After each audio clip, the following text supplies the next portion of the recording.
Break के बाद आपका स्वागत है। अब बात बीएसपी विधायकों के कांग्रेस में विलय के मामले की, जिसे लेकर आज हाईकोर्ट में सुनवाई हुई। सुनवाई के दौरान विलय के आदेश पर कोर्ट ने एक्स पार्टी स्टे देने से मना कर दिया। इस पर बीएसपी और मदन दिलावर की ओर से कहा गया कि बसपा से कांग्रेस में शामिल हुए 6 विधायक गहलोत कैंप में बाड़ेबंदी में बंद हैं। ऐसे में उन्हें नोटिस तामील नहीं हो पा रहे हैं। ऐसे मामले में सुनवाई नहीं हो सकती है। इस पर मुख्य न्यायाधीश इंद्रजीत महांती की खंडपीठ ने विधानसभा स्पीकर को नोटिस जारी कर दिए। मामले में कोर्ट कल सुबह 10:30 बजे फिर से सुनवाई करेगी।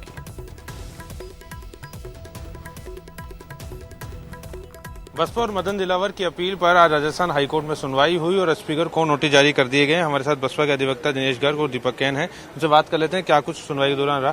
सर, किस तरह से आज आर्ग्यूमेंट रहे आपके और क्या कुछ कोर्ट करो? हमारी माननीय जो डिवीजन बेंच में अपील की गई थी माननीय सिंगल जज के आदेश के खिलाफ, उसमें यही प्रार्थना की गई थी कि हमारे जो मेन ऑर्डर इम्प्यून ऑर्डर 18/9/2019 का, जिससे विधानसभा अध्यक्ष ने 6 भाजपा विधायकों का उसमें विलय किया है, वो अनकॉन्स्टिट्यूशनल है। इसको इसलिए इसका इफेक्ट रोका जाए, इसका स्टे किया जाए। तो माननीय न्यायालय ने उसमें अभी विधानसभा अध्यक्ष जो रेस्पॉन्ड नंबर 1 है हमारी अपील में, उनको नोटिस जारी किए हैं और उनको कल हाजिर होने के लिए बोला है। कल सुबह 10:30 बजे वापस सुनवाई के लिए केस को। सर, वो अपने वकील के जरिए भी अपना पक्ष रख सकते हैं कि क्या कुछ रहेगा? नेचुरली वकील ही करेंगे। मतलब it is open to every litigant. वो अपने स्वयं भी हाजिर हो सकता है और वकील के जरिए भी हो सकता है। दीपक साहब, आप भी थे कोर्ट में, किस तरह के आर्गूमेंट आज रहे आप लोगों की तरफ से? बेसिकली हमारी ओर से श्री सीनियर एडवोकेट श्री सतीश चंद्र मिश्रा जी ने पैरवी की और मदन दिलावर जी की जो पिटीशन थी उस पर माननीय सीनियर एडवोकेट श्री सालवे साहब ने लंदन से बहस की। बेसिकली हमारा 10th शेड्यूल का जो मैटर है उस पर ही डिस्कस हुआ और राजेंद्र सिंह राणा वाला जो केस माननीय सुप्रीम कोर्ट ने पहले जो डिसाइड किया हुआ उसके विभिन्न बिंदुओं पर विभिन्न चर्चा हुई। लास्ट में हमने ये मांग की है, चूंकि विधायक बाड़ेबंदी में है और उनके नोटिस तामील होना बहुत मुश्किल है, तो ऐसी स्थिति में हमारा पक्ष जो 11 तारीख को है उसमें कोई कोर्ट कोई निर्णय नहीं ले सकता, क्योंकि दोनों पक्षों को सुनने के बिना। तो इसलिए माननीय खंडपीठ ने हमको ये स्पीकर महोदय का ये डायरेक्शन दिए हैं कि वो कल 10:30 बजे उपस्थित हों और उसके बाद वो तामील की जो प्रक्रिया है जो 6 MLAs की है उसको उसी के अनुसार आगे की कार्रवाई की जाएगी। आप लोग स्टे की भी मांग कर रहे थे, उस पर कोई बातचीत, उस पर कोई बहस? स्टे की मांग के स्पीकर महोदय का पक्ष सुनने के बाद ही कोई फैसला होगा। कैमरा पर्सन गणेश यादव के साथ सचिन कुमार, न्यूज़ 18 जयपुर। सियावर रामचंद्र की, सियावर रामचंद्र की जय सिया राम, जय सिया राम।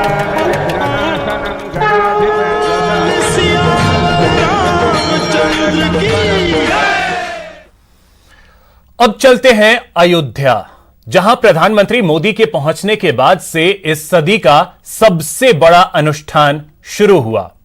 अविस्मरणीय क्षण है ये वो समय है जिसका युगों युगों से इंतजार था और वो अब जाकर पूरा हुआ है। आपके टीवी स्क्रीन पर 5 तस्वीरें हैं। ये महज तस्वीरें नहीं बल्कि युग युगांतर तक के लिए वो पूंजी है जिसे सैकड़ों साल बाद सनातन धर्म ने पाया है। सबसे प्रमुख है तीसरी तस्वीर, क्योंकि ये राम मंदिर निर्माण के लिए हुए भूमि पूजन से जुड़ी है। चलिए एक एक करके सभी तस्वीरों के बारे में आपको समझाते हैं। पहली तस्वीर पीएम मोदी के अयोध्या पहुंचने से जुड़ी है, जहां मुख्यमंत्री योगी आदित्यनाथ ने उनका स्वागत किया। दूसरी तस्वीर हनुमानगढ़ी की है, जहां प्रधानमंत्री ने सबसे पहले पूजा की। बात तीसरी तस्वीर की, जो भूमि पूजन की है, जहां 17 लोगों के साथ यज्ञ वेदी पर बैठकर पीएम ने पूजा की। अब 6 तस्वीरें जो हैं वो आपके टीवी स्क्रीन पर हैं।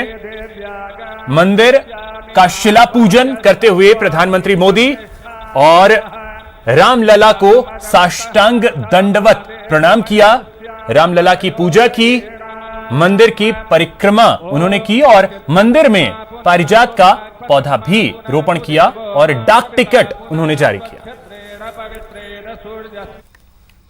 राम मंदिर भूमि पूजन पर परिवहन मंत्री प्रताप सिंह खाचरियावास ने खुशी का इजहार किया है। उन्होंने सभी से राम के आदर्शों को राजनीतिक जीवन में भी अपनाने की अपील की।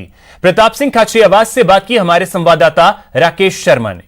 सियाराम को सृष्टि का रचयिता माना गया है। आज उनके मंदिर की स्थापना हो रही है। इस अवसर पर सभी जाति धर्म के लोगों के साथ साथ सभी राजनीतिक दल अब भगवान राम की आराधना में लगे हुए हैं। हमारे साथ कांग्रेस के कैबिनेट मंत्री प्रताप सिंह खाचरियावास हैं, जिन्होंने आज राम मंदिर की स्थापना के अवसर पर अपने घर में रामायण पाठ शुरू करवाया है। प्रताप सिंह जी, आज आपने जो रामायण पाठ शुरू किया है, किस तरीके से देख रहे हैं? देखिए, भगवान राम ऐसे हैं जो सबके दिल में बसते हैं। ब्रह्मांड की सृष्टि की रचयिता, पूरा ब्रह्मांड भगवान राम से है। जाति धर्म और पार्टी में कभी भगवान नहीं बटा करते हैं। राम कभी पेटेंट किसी के हो नहीं सकते। राम तो दुनिया को पेटेंट देते हैं। ये सृष्टि, ये साइंस, ये टेक्नोलॉजी, ये विकास, ये दुनिया, ये ब्रह्मांड, कितना सुंदर ब्रह्मांड है, तो राम का ही रचयिता, राम ही इसके रचयिता। तो भगवान राम को जाति धर्म और पार्टी के आधार पर नहीं बांटा जा सकता। भगवान राम के मंदिर की पूजा शुरू हुई राजीव गांधी जी के टाइम पे। आज प्रधानमंत्री नरेंद्र मोदी जी मंदिर का शुभारंभ कर रहे हैं, लेकिन तब कर रहे हैं जब सुप्रीम कोर्ट ने ये कहा कि भगवान राम का मंदिर बनेगा। भगवान राम का चमत्कार बड़ा यही है, जब तक हिंदू मुसलमान सिख ईसाई बटे रहे, लड़ते रहे, तब तक राम का मंदिर शुरू नहीं हुआ। जब सबने एफिडेविट दिया सुप्रीम कोर्ट में कि हमें सुप्रीम कोर्ट का फैसला मंजूर होगा, और सुप्रीम कोर्ट का फैसला आया कि राम जी का मंदिर बनेगा, उससे काफ़ी थोड़ी दूरी पर मस्जिद भी बनेगी, और ऐसा फैसला है जिसको सबने स्वीकार किया। यही भगवान राम है, इसी को भगवान राम कहते हैं। सृष्टि के रचयिता माना जाता है श्री राम को, और अब जब चूंकि मंदिर बन रहा है तो इसकी रचना को लेकर के तरह तरह की जिस तरह का माहौल बन रहा है, क्या कुछ कहेंगे आप? इसमें कोई राजनीति नहीं चाहिए, कोई झगड़ा नहीं चाहिए, कोई कंट्रोवर्सी नहीं। अब भगवान राम का मंदिर बन रहा है, ये बड़ी खुशी की बात है। अब हमें सब राजनीतिक प्रतिद्वंदिता, फालतू की बातें छोड़कर, क्योंकि मंदिर का निर्माण शुरू हो गया। मैं खुद, मेरा 2 महीने का वेतन और चांदी की ईंटें लेकर मैं जाऊंगा वहाँ। इस विधानसभा सत्र के बाद वहाँ दर्शन करूंगा, राम जी का आशीर्वाद लूंगा।